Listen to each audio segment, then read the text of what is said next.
عسلامة ومرحبا بكم أعزائي المتابعين. علاء الشابي الإعلامي التونسي اللي أثار جدل كبير يخرج على صمته ويرد على موجة الانتقادات التي تعرض لها مؤخرا على مواقع التواصل الاجتماعي بسبب الاسم الذي منحه لابنه يوليوس قيصر.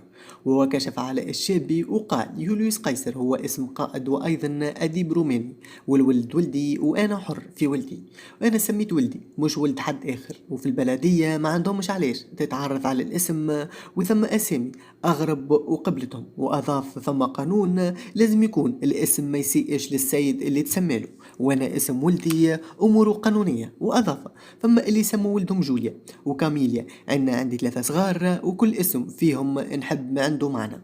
عندي ولدي اسمه أدونيس وبنية اسمها نانسي، وابني في عمر 18 ينجم يبدل اسمه كان ما عجبوش. والفايدة ولدي تربى في عزي، ولدي نسخة وطبقة للأصل مني وخدوده منفوخين كيف ريهم. إن شاء الله يتربى في عزه وفي عز ريهم بن عليا، وإن شاء الله ربي يفضل له وليداته.